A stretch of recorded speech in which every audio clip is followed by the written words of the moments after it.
নমস্কার, হাই নিউজে সকলকে স্বাগত। সঙ্গে রয়েছে আমি দিব্যি। শুরু করছে নিউজ টুডে। আর শুরুতে চোখ রাখবো আজকের হেডলাইন্সের দিকে।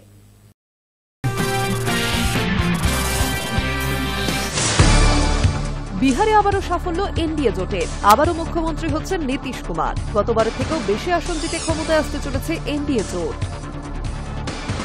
দিল্লির আত্মঘাতী জঙ্গির বাড়ি গুড়িয়ে দিল প্রশাসন। কাশ্মীরের জেহাদি ডাক্তারদের খোঁজের তৎপর নিরাপত্তা বাহিনী। আগে উমরের পরিবারের 3 সদস্যকে গ্রেফতারও করেছিল জম্মু কাশ্মীর পুলিশ।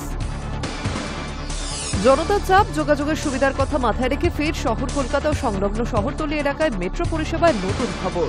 গ্রিন লাইনের কিছু স্টেশনে রবিবার চলবে একটিমাত্র বুকিং কাউন্টার। জাতীয় পরিবেশ আদালতের ছাড়পত্র নিয়ে ওয়ার্ল্ড হেরিটেজ শান্তিনিকেতনে শুরু হতে চলেছে পৌষ উৎসব ও পৌষ মেলা। আগামী 23 ডিসেম্বর থেকে ঐতিহ্যবাহী পূর্বপল্লীর মাঠে বসবে 6 দিনের মেলা।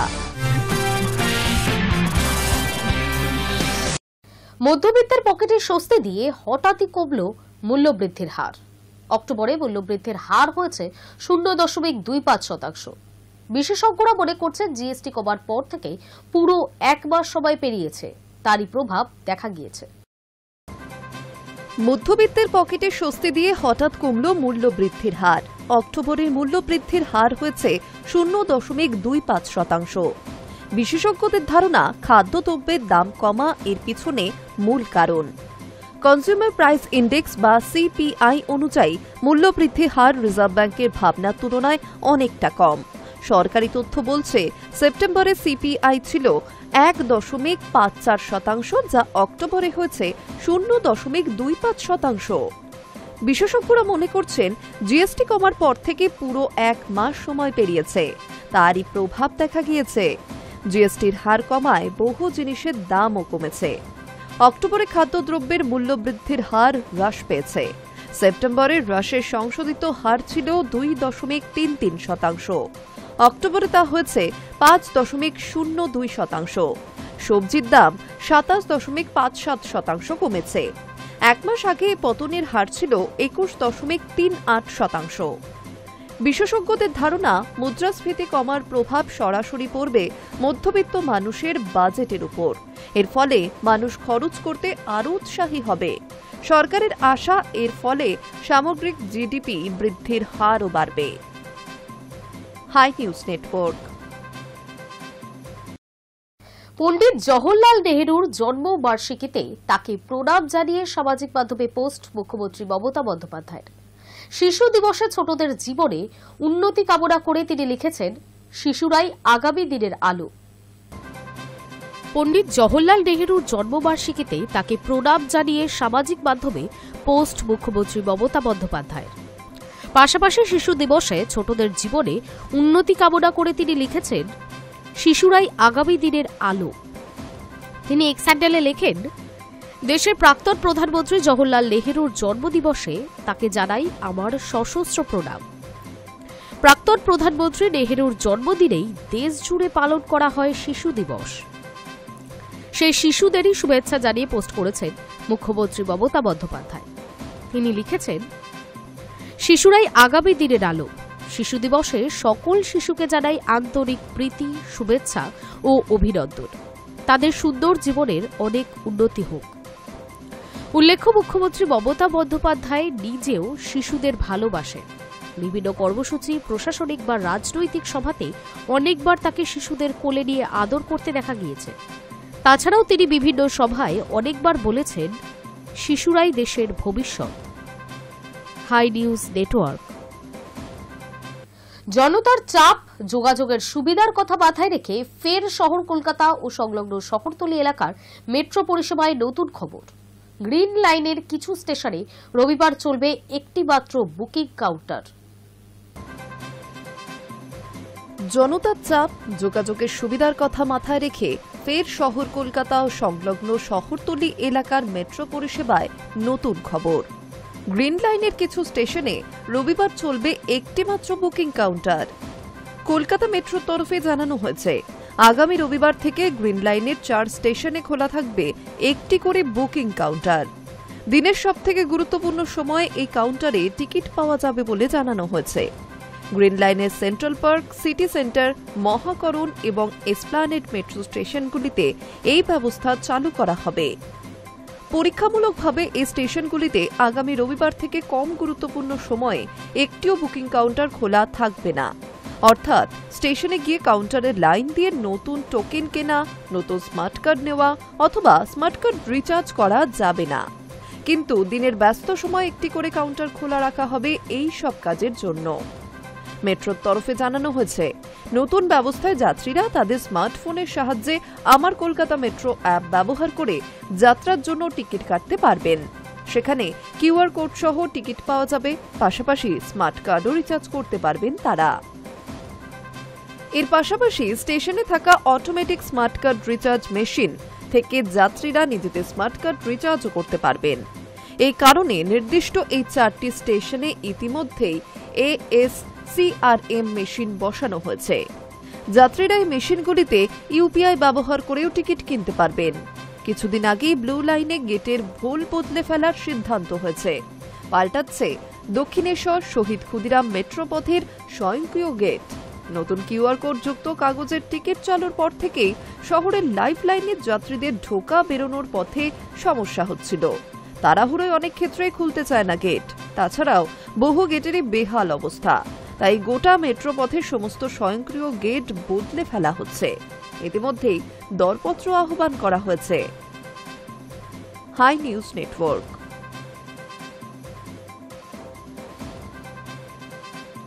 কথা ছিল নভেম্বরেই শুরু হবে নিউ গড়িয়া বিমানবন্দর মেট্রোপথের বেলেঘাটা এবং গৌর কিশোর ঘোষ স্টেশনের মধ্যবর্তী অংশের অসম্পূর্ণ কাজ, কিন্তু তা এখনো শুরু হয়নি। এই প্রসঙ্গে মেট্রোর তরফে জানানো হয়, কাজ নিয়ে কলকাতা পুলিশের থেকে এখনো ছাড়পত্র মেলেনি। কথা ছিল নভেম্বরের শুরুতেই হবে নিউ গড়িয়া বিমানবন্দর মেট্রোপথের বেলেঘাটা এবং গৌর কিশোর ঘোষ স্টেশনের মধ্যবর্তী অংশের অসম্পূর্ণ কাজ, কিন্তু নভেম্বরের দ্বিতীয় সপ্তাহ পার হতে চললেও সেই কাজ শুরু হয়নি। এই প্রসঙ্গে মেট্রোর মুখ্য জনসংযোগ আধিকারিক জানান, কাজ নিয়ে কলকাতা পুলিশের থেকে এখনো ছাড়পত্র মেলেনি। আশা করা হচ্ছে আগামী সপ্তাহেই মিলবে সেই ছাড়পত্র। নিউ গড়িয়া থেকে মেট্রো চেপে এখন বেলেঘাটা পর্যন্ত যাওয়া যায়, কিন্তু বিমানবন্দর পর্যন্ত পরিষেবা নেই। গত ফেব্রুয়ারি মাস থেকে নিউ গড়িয়া বিমানবন্দর মেট্রো প্রকল্পের কাজ চিংড়িঘাটায় আটকে রয়েছে। প্রায় গোটা প্রকল্প শেষ হলেও মাত্র 366 মিটার অংশে কাজ অসম্পূর্ণ রয়ে যায়। নতুন লাইনের সম্প্রসারণ আটকে গিয়েছিল। কলকাতা পুলিশের ছাড়পত্র না পাওয়ায় কাজ এগোয়নি। কলকাতা হাইকোর্ট রেল কমিশন নিগম লিমিটেডের আইনজীবী গত সেপ্টেম্বরে জানিয়েছিলেন, নভেম্বর থেকে ওই অসম্পূর্ণ কাজ শুরু হবে। কলকাতা পুলিশ, কলকাতা পুরসভা, কেএমডিএ, পরিবহন দপ্তর, মেট্রো এবং আরভিএনএল এর প্রতিনিধির মধ্যে বৈঠকের এই সমাধান সূত্র উঠে এসেছে আগেই। ওই আইনজীবী আরও জানান, চিংড়িঘাটা মোড়ের কাছে অসম্পূর্ণ 3টি স্তরের কাজ শেষ করবেন আরভিএনএল কর্তৃপক্ষ। কাজ চলাকালীন চিংড়িঘাটা মোড়ে যান নিয়ন্ত্রণ ও বিকল্প রাস্তায় গাড়ি চলাচলের জন্য পদক্ষেপ করবে রাজ্য। কিন্তু নভেম্বরের দ্বিতীয় সপ্তাহ কাটতে চললেও সেই কাজ শুরু হয়নি এখনো পর্যন্ত। নিউ গড়িয়া থেকে বিমানবন্দর পর্যন্ত অরেঞ্জ লাইনে মেট্রো চলাচল শুরু হলেও দক্ষিণ কলকাতা তথা শহরতলির মানুষজনের সেক্টর 5 নিউ টাউনে অফিস যাতায়াত করতে সুবিধা হবে। দমদম বিমানবন্দর পৌঁছতেও সুবিধা হবে তাদের। Hi news network.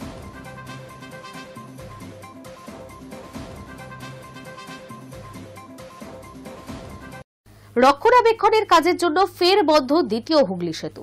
এর আগেও দফায় দফায় বন্ধ থেকেছে সেতুটি। আগামী 16ই নভেম্বর ফের সেতুতে যান চলাচল সম্পূর্ণ বন্ধ থাকবে বলেই জানালো কলকাতা পুলিশ। বেশ কয়েকটি রবিবার দফায় দফায় বন্ধ থেকেছে দ্বিতীয় হুগলি সেতু। সামনের রবিবারও ফের ফিরতে চলেছে একই ছবি, জানিয়ে দিল কলকাতা পুলিশ। রক্ষণাবেক্ষণের কাজের জন্যই ফের বন্ধ থাকছে। ইতিমধ্যেই এই বিষয়ে বিবৃতি জারি করা হয়েছে পুলিশের তরফে। বিবৃতি বলছে, আগামী 16ই নভেম্বর ভোর 5টা থেকে রাত 9টা পর্যন্ত এই সেতুতে যান চলাচল সম্পূর্ণ বন্ধ থাকবে। পুলিশ সূত্রে জানা গিয়েছে, সেতু নিরাপত্তা ও স্থায়িত্ব বজায় রাখতে নিয়মিত রক্ষণাবেক্ষণ প্রয়োজন, আর সেই কারণেই সপ্তাহে সপ্তাহে চলছে কাজ চলবে আগামী রবিবারও, আর সেই কারণেই ওই নির্দিষ্ট সময়ে যান চলাচল বন্ধ রাখার সিদ্ধান্ত নেওয়া হয়েছে। এদিকে বিগত কয়েকটি রবিবার সেতু বন্ধ থাকায় রীতিমতো সমস্যায় পড়তে হয়েছে নিত্যযাত্রীদের। ঘুরপথে যাতায়াত ছাড়া আর কোনো উপায় ছিল না। সমস্যা ভোগান্তি এড়াতে এখন কলকাতা পুলিশও অনুরোধ করছে এই রবিবারও ওই সমস্ত বিকল্প পথেই যাতায়াত করতে।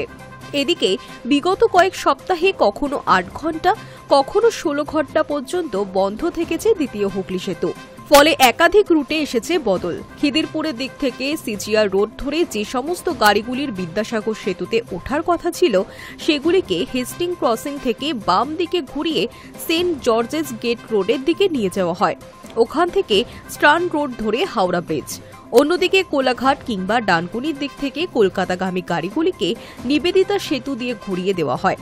কলকাতার দিক থেকে বেশ কিছু যাত্রীবাহী গাড়িকে কাজীপাড়া, জিটি রোড, আন্দুল রোডের দিক থেকে সরাসরি 16 নম্বর জাতীয় সড়কে পাঠিয়ে দেওয়া হয়। Hi news network.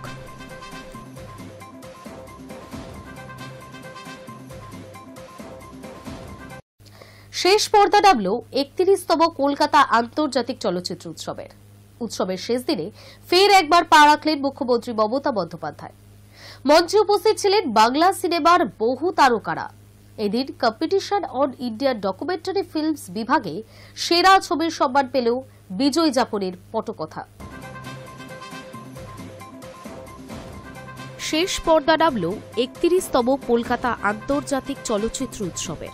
শহরের সিনেপ্রেমীরা যখন ধীরে ধীরে বিদায় নিচ্ছে এক সপ্তাহের সিনেমা ভ্রমণ থেকে, তখনও রবীন্দ্র সদনের আলো যেন থেমে থাকতে চাইছিল না। উৎসবের শেষ দিনে ফের একবার সেই আলোকমালার মধ্যে পা রাখলেন মুখ্যমন্ত্রী মমতা বন্দ্যোপাধ্যায়। রঙিন সন্ধ্যার মঞ্চে তখন জড়ো হয়েছে বাংলা সিনেমার তারকারা। অভিনেতা দেব, সাংসদ মহুয়া মিত্র, সুরকার শান্তনু মৈত্র, পরিচালক অরিন্দম শীল, সৃজিত মুখোপাধ্যায়, গৌতম ঘোষ, হরনাথ চক্রবর্তী, ইন্দ্রনীল সেন, আরও অনেকে। আলো, ক্যামেরা আর করতালের ভেতর দিয়ে যেন এক অনন্ত ভালোবাসার আবেশে মোড়া হয়ে উঠেছিল সেই মুহূর্ত। এদিন competition on Indian documentary films বিভাগে সেরা ছবির সম্মান পেল বিজয় যাপনের পটকথা। পরিচালক জয়দীপ বন্দ্যোপাধ্যায়ের এই ছবি জিতে নেয় বেঙ্গল ইন্ডিয়ান ডকুমেন্টারি ফিল্ম বিভাগের শ্রেষ্ঠ চলচ্চিত্রের পুরস্কারও। এই ডকুমেন্টারি বিশিষ্ট আবৃত্তিকার ও অভিনেত্রী বিজয়লক্ষ্মী বর্মনের জীবনের পথ চলার এক অনন্য দলিল। অন্যদিকে আন্তর্জাতিক প্রতিযোগিতা বিভাগে ইনোভেশন ইন মুভিং ইমেজেসে ক্যাটাগরিতে golden royal Bengal tiger award পেলেন শ্রীলঙ্কার পরিচালক ললিত রাথায়। তার চলচ্চিত্র রিভার স্টোন পুলিশ হেফাজতে তথাকথিত গ্যাংস্টারদের মৃত্যুকে কেন্দ্র করে ক্ষমতার রাজনীতি, রাষ্ট্রের মুখোশ আর নৈতিকতার জটিল প্রশ্নগুলিকে গভীরভাবে তুলে ধরে। এই একই বিভাগে সেরা চলচ্চিত্রের পুরস্কার জিতে নেয় টু দ্য ওয়েস্ট ইন জাপাতা। পরিচালক ডেভিড বিমের নির্মিত এক হৃদয়স্পর্শী গল্প। এই ছবির জন্য ডেভিড বিম পান 51 লক্ষ টাকার নগদ পুরস্কার। উৎসবের সমাপনী পর্ব শুরু হয় ডোনা গঙ্গোপাধ্যায়ের নৃত্য গোষ্ঠী দীক্ষা মঞ্জরির মনোমুগ্ধকর পরিবেশনায়। নৃত্যে অংশ নেন ডোনা নিজেও। মঞ্চ জুড়ে নাচে সুরে আলোয় যেন জেগে ওঠে সিনেমার আত্মা। সেই আবেশের মধ্যেই মুখ্যমন্ত্রী ফের বললেন তার চিরচেনা বিশ্বাসের কথা, বাংলা সিনেমায় বিনিয়োগের আহ্বান। হলিউড বলিউডের হাতে সামর্থ্য আছে ভালো সিনেমা তৈরির। তিনি বললেন, কিন্তু কলকাতা তো সংস্কৃতির আতুর ঘর। যদি এখানে বিনিয়োগ হয় তবে বাংলা সিনেমা আরও অনেক দূর উড়ে যাবে। তার কণ্ঠে ছিল একদিকে আত্মবিশ্বাস, অন্যদিকে আবেগের ছোঁয়া। আমাদের রাজ্যে আসার জন্য সকলকে ধন্যবাদ। পরের বারও যেন আসেন সবাই। সেই মুহূর্তে যেন পুরো রবীন্দ্র সদন ভরে উঠেছিল একসঙ্গে করতালি আর কৃতজ্ঞতার সুরে। মমতা বন্দ্যোপাধ্যায় আরও একবার মনে করিয়ে দিলেন উৎসবের প্রকৃত মানে। বাংলা সবসময় উৎসবে বিশ্বাস করে। মানুষের মেধা, সৃষ্টিশক্তি এইসব উৎসবের মধ্যে দিয়েই ইতিবাচক আলো ছড়ায়। এই সিনেমার উৎসব জনগণের উৎসব, সবার উৎসব। আসলে এই শেষ দিনে মুখ্যমন্ত্রীর উপস্থিতি একরকম অপ্রত্যাশিতই ছিল। তার অন্য একটি অনুষ্ঠানে যাওয়ার কথা ছিল, কিন্তু পুরস্কার জয়ীদের আনন্দ দেখার টান তিনি আটকাতে পারলেন না।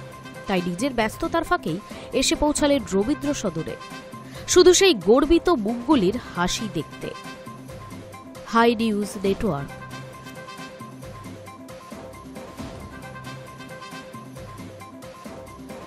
জাতীয় পরিবেশ আদালতের ছাড়পত্র নিয়েই ওয়ার্ল্ড হেরিটেজ শান্তিনিকেতনে শুরু হতে চলেছে পৌষ উৎসব ও পৌষ মেলা।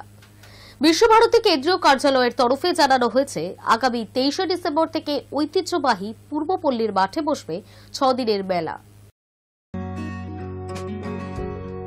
জাতীয় পরিষেবা আদালতের ছাড়পত্র নিয়েই ওয়ার্ল্ড হেরিটেজ শান্তিনিকেতনে শুরু হতে চলেছে পৌষ উৎসব ও পৌষ মেলা। আগামী 23 ডিসেম্বর থেকে ঐতিহ্যবাহী পূর্বপল্লী মাঠে বসবে 6 দিনের মেলা। বৃহস্পতিবার বিশ্বভারতী কেন্দ্রীয় কার্যালয়ে শান্তিনিকেতন ট্রাস্ট ও বিশ্বভারতী কর্মী পরিষদ বৈঠকে এই সিদ্ধান্তের কথা জানানো হয়েছে। বৈঠকে ছিলেন বিশ্বভারতীর উপাচার্য প্রবীর কুমার ঘোষ, কর্মসচিব বিকাশ মুখোপাধ্যায়, জনসংযোগ আধিকারিক অতীক ঘোষ সহকর্মী পরিষদ। শান্তিনিকেতন ট্রাস্টের সদস্য ছাড়াও বিভিন্ন ভবনের অধ্যক্ষ ও বিভাগীয় প্রধানরাও উপস্থিত ছিলেন। পরিবেশ আদালতের বিধিনিষেধ ও স্টল বুকিং এর ক্ষেত্রে কড়া পদক্ষেপ গ্রহণ করতে চলেছে আয়োজকরা। বিশ্বভারতী ভারপ্রাপ্ত জনসংযোগ আধিকারিক অতীক ঘোষ জানিয়েছে, পৌষ মেলা আয়োজন করতে প্রস্তুত। শান্তিনিকেতন ট্রাস্টের উদ্যোগেই পরিবেশ আদালতকে গুরুত্ব দিয়ে হতে চলেছে পৌষের মেলা আয়োজন। পাশাপাশি ঐতিহ্য মেনেই পৌষ উৎসবও পালন করা হবে।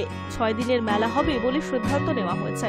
তবে স্টল বুকিং এর ক্ষেত্রে প্রতি বছরই কড়াকড়ি করা হয়েছে, এবার আরও কড়াকড়ি হবে। উল্লেখ্য, 2023 সালে 17 সেপ্টেম্বর ইউনেস্কো কবিগুরু রবীন্দ্রনাথ ঠাকুরের বিশ্বভারতীকে ওয়ার্ল্ড হেরিটেজ স্বীকৃতি দেওয়ার পর এবার বিশ্বভারতী কর্তৃপক্ষ ও শান্তিনিকেতন ট্রাস্টের আয়োজনে হতে চলেছে দ্বিতীয় ঐতিহ্যবাহী শান্তিনিকেতনের পৌষ মেলা। 2016 ও 18 সালে পৌষ মেলায় দূষণ সংক্রান্ত বিষয়ে জাতীয় পরিবেশ আদালতে 2টি মামলা করেন পরিবেশ কর্মী সুভাষ দত্ত। সেই মামলার রায়ে আতশবাজি পোড়ানো সম্পূর্ণ বন্ধ ছাড়াও মেলায় দূষণ নিয়ন্ত্রণে একাধিক বিধিনিষেধ বেঁধে দেওয়া হয়েছিল পরিবেশ আদালত। বৃহস্পতিবার বৈঠকে বিশ্বভারতী কর্তৃপক্ষ ও শান্তিনিকেতন ট্রাস্টের প্রাথমিক সিদ্ধান্ত নেয়, জাতীয় পরিবেশ আদালতের যাবতীয় ছাড়পত্র নিয়েই সম্পূর্ণ বিধিনিষেধ মেনেই পৌষ মেলার আয়োজন করবে। আর পরিবেশ আদালতের ছাড়পত্র মিললেই পৌষ মেলার যাবতীয় আয়োজন নিয়ে জেলা প্রশাসনের সঙ্গে বৈঠকে বসবে বিশ্বভারতী কর্তৃপক্ষ। তবে পৌষ মেলার আয়োজন প্রস্তুতি শুরু হওয়ায় খুশি হস্তশিল্পী থেকে ব্যবসায়ীরা। বোলপুরের ব্যবসায়ী সমিতির কথায়, শান্তিনিকেতনে পৌষ মেলার আয়োজনে সদর্থক ভূমিকা পালন করায় আন্তরিকভাবে ধন্যবাদ উপাচার্য মহাশয়কে। খুশি হস্তশিল্প ও ব্যবসায়ীরা। শান্তিনিকেতন ট্রাস্টের সভাপতি কালিকা প্রসাদ চট্টোপাধ্যায় বলেন, পরিবেশ আদালতের ছাড়পত্র মান্যতা দিয়েই বিশ্বভারতী কর্তৃপক্ষ এবং শান্তিনিকেতন ট্রাস্টের যৌথ উদ্যোগে হতে চলেছে শান্তিনিকেতনের পৌষ মেলা। তার যাবতীয় প্রস্তুতি ইতিমধ্যেই শুরু হয়েছে। Hi news Network. মুখের রসের বদলে বিষ। রাজ্য জুড়ে ফের বন্ধ হচ্ছে গুটখা ও টোবাকো নিকোটিন মেশানো পান মশলা। জনস্বাস্থ্যের উদ্বেগ না কাটায় আরও 1 বছরের জন্য এই পণ্যগুলির উৎপাদন, মজুত ও বিক্রয়ের উপর নিষেধাজ্ঞা জারি করল পশ্চিমবঙ্গ সরকার। মুখে রসের বদলে বিষ। রাজ্য জুড়ে ফের বন্ধ হচ্ছে গুটকা ও টোবাকো নিকোটিন মেশানো পান মশলা। জনস্বাস্থ্যের উদ্বেগ না কাটায় আরও 1 বছরের জন্য এই পণ্যগুলির উৎপাদন, মজবুত ও বিক্রয়ের উপরে নিষেধাজ্ঞা জারি করল পশ্চিমবঙ্গ সরকার। 7 নভেম্বর থেকে কার্যকর হয়েছে এই নতুন নির্দেশিকা। Food safety and standards act 2006 ধারা 30 অনুযায়ী কমিশন অফ ফুড সেফটিকে ক্ষমতা দেওয়া হয়েছে ক্ষতিকারক খাদ্যপণ্যের বিক্রয় বন্ধ করার। স্বাস্থ্য দপ্তরের ভাষায়, গুটকা ও পান মশলার মূল উৎপাদন তামাক নিকোটিন, যা মুখ, গলা ও ফুসফুসের ক্যান্সারের অন্যতম কারণ। দপ্তরের এক আধিকারিকের কথায়, মানুষের মুখে যে জিনিস বিষ তাকে খাবার বলা চলে না। নিষিদ্ধ পণ্য বিক্রেতাদের বিরুদ্ধে কঠোর ব্যবস্থা নেওয়ার প্রস্তুতি শুরু হয়েছে। জেলা প্রশাসন ও পুলিশকে নির্দেশ দেওয়া হয়েছে রাজ্য জুড়ে নজরদারি চালানোর জন্য। যে কোনো তথ্য পেলেই সঙ্গে সঙ্গে পদক্ষেপ গ্রহণ করতে বলা হয়েছে সংশ্লিষ্ট দপ্তরগুলিকে। নবান্ন সূত্রে খবর, এর ফলে রাজস্ব ক্ষতির আশঙ্কা থাকলেও রাজ্যের চেয়ে অগ্রাধিকার দেওয়া হচ্ছে জনস্বাস্থ্যে। 2019 সালে প্রথম এই নিষেধাজ্ঞা চালু করেছিল রাজ্য। এবারও সেই সিদ্ধান্তকে আরও 1 বছর বাড়িয়ে যেন রাজ্য সরকারের বার্তা স্পষ্ট, টাকার চেয়ে প্রাণ বেশি দামি। Hi news Network. রাতের বেলা কাজের ক্ষেত্রে মেয়েদের আরও সুবিধা করল উত্তরপ্রদেশের মুখ্যমন্ত্রী যোগী আদিত্যনাথ। এখন থেকে সন্ধ্যে 7টা থেকে সকাল 6টা পর্যন্ত নারীরা কাজ করতে পারবেন, যদি তারা নিজে থেকে সম্মতি দেন। নারীদের কর্মসংস্থানে নতুন দিগন্ত খুলল উত্তরপ্রদেশ। মুখ্যমন্ত্রী যোগী আদিত্যনাথের সরকার রাজ্যের মহিলাদের জন্য জারি করল ঐতিহাসিক নির্দেশিকা। এবার থেকে সন্ধ্যে 7টা থেকে সকাল 6টা পর্যন্ত নারীরা কাজ করতে পারবেন, যদি তারা নিজে থেকে সম্মতি দেন। সরকারি বিজ্ঞপ্তি অনুযায়ী বিপজ্জনক বা ঝুঁকিপূর্ণ বলে গণ্য 29টি শিল্পকেন্দ্রেও নারীদের এই সুযোগ মিলবে। কর্মক্ষেত্রে নারীদের নিরাপত্তা ও মর্যাদা নিশ্চিত করাই এই সিদ্ধান্তের মূল উদ্দেশ্য বলে জানিয়েছে রাজ্য সরকার। নতুন নিয়মে বলা হয়েছে, রাতে কর্মরত মহিলা কর্মীদের জন্য নিয়োগকর্তাদের বিশেষ নিরাপত্তা ব্যবস্থা রাখতে হবে। অফিস ও কারখানায় সিসিটিভির নজরদারি, নিরাপত্তারক্ষী এবং বাড়ি ফেরার জন্য নির্ভরযোগ্য পরিবহন সুবিধা থাকা বাধ্যতামূলক। পাশাপাশি রাতে কাজের জন্য দেওয়া হবে দ্বিগুণ বেতন। প্রতি সপ্তাহে 6 দিন পর্যন্ত কাজ করতে পারবেন মহিলা কর্মীরা। এছাড়াও অতিরিক্ত কাজের জন্য সীমার আগে 75 ঘন্টা থেকে বাড়িয়ে 144 ঘন্টা করা হয়েছে, যা দ্বিগুণ হারে পারিশ্রমিক সহ প্রদান করতে হবে। এই উদ্যোগকে নারীর আর্থিক স্বাধীনতার পথে এক বড় পদক্ষেপ বলে মনে করছে প্রশাসনিক মহল। এর আগে দিল্লির মুখ্যমন্ত্রী রেখা গুপ্তও রাজধানীতে দোকান ও বাণিজ্যিক প্রতিষ্ঠানে মহিলাদের রাতের শিফটে কাজের অনুমতি দেন।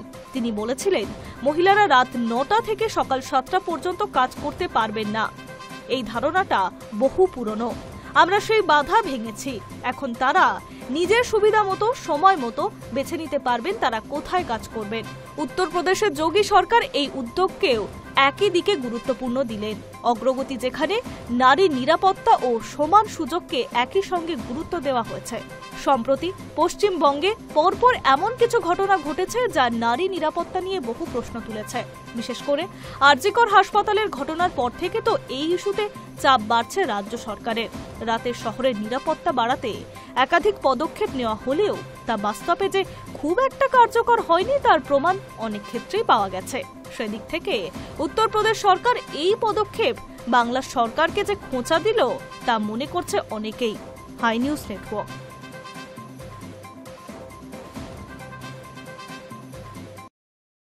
প্রকাশ্যে রশ্মিকাকে চুমু বিজয় দেবরকোন্ডার। হবু স্বামীর উদ্দেশ্যে আদুরে বার্তা লাজে রাগা শ্রীবল্লীর। প্রথমবার খুল্লা প্রেম নিবেদন রশ্মিকা মান্দানা ও বিজয় দেবরকোন্ডার। বিগত 8 বছর ধরে ডুবে ডুবে জল খাচ্ছেন। পরোক্ষভাবে বহুবার একে অপরের প্রসঙ্গ উত্থাপন করেছেন ঠিকই, কিন্তু প্রেম বিয়ে নিয়ে বরাবরই স্পিকটি নট রশ্মিকা মান্দানা এবং বিজয় দেবরকোন্ডা। তবে এই প্রথমবার খুল্লা প্রেম নিবেদনের পথে হাঁটলেন দক্ষিণী তারকা যুগল। দ্য গার্লফ্রেন্ড ছবির সাফল্য উদযাপনের অনুষ্ঠানে সকলের সামনেই রশ্মিকার হাতে চুম্বন করলেন বিজয়। আবার কখনো বা মাইক হাতে লাজুক মুখে হবু স্বামীর উদ্দেশ্যে প্রেম নিবেদন করতে দেখা গেল শ্রীবল্লীকে। আর বিয়ের গুঞ্জনের মাঝেই বিজয় রশ্মিকার এহেন গদগদ প্রেম দেখে উল্লাসে ফেটে পড়লেন উপস্থিত দর্শক পাপারাজিরা।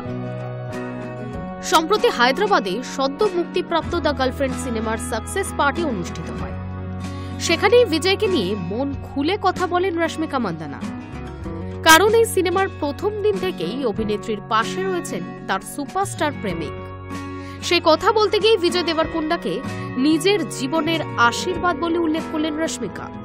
লাজুক মুখে অভিনেত্রী বলেন, প্রত্যেকের জীবনে একজন বিজয় দেবরকোন্ডা থাকা দরকার, কারণ ওর মতো একজন মানুষ সঙ্গে থাকা ঈশ্বরের আশীর্বাদ সম। এখানেই শেষ নয়, দ্য গার্লফ্রেন্ড সিনেমার সময় অভিনেতা যেভাবে শ্রীবল্লীর পাশে থেকেছেন সেই প্রসঙ্গ উল্লেখ করেও প্রশংসায় ভরালেন নায়িকা। হবু স্বামীর উদ্দেশ্যে তার সংযোজন, বেজু তুমি প্রথম থেকে এই ছবিটার সঙ্গে যুক্ত, আর এখন এর সাফল্য উদযাপনেরও অংশ হলে তুমি মন থেকে এই গোটা জার্নিটাই থেকেছ।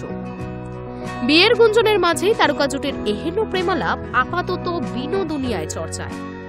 সিনে দুনিয়ার গুঞ্জন, আগামী ফেব্রুয়ারি মাসে রাজস্থানে রাজকীয় বিয়ের আসরে 7 পাক ঘুরবেন রশ্মিকা মান্দানা বিজয় দেবরকোন্ডা। ঘনিষ্ঠ সূত্র সম্প্রতি সেই জল্পনায় শিলমোহর বসিয়েছে। জানা গিয়েছে 2026 সালের 26শে ফেব্রুয়ারি পরিবার ও ঘনিষ্ঠ বন্ধু বান্ধবদের সাক্ষী রেখে মালা বদল করবেন তারা। ভেন্যু উদয়পুরের এক রাজপ্রাসাদ। তার প্রাক্কালেই হবু স্বামী স্ত্রীর আদুরে ভিডিওয় শোরগোল নেট দুনিয়া। Hi news network.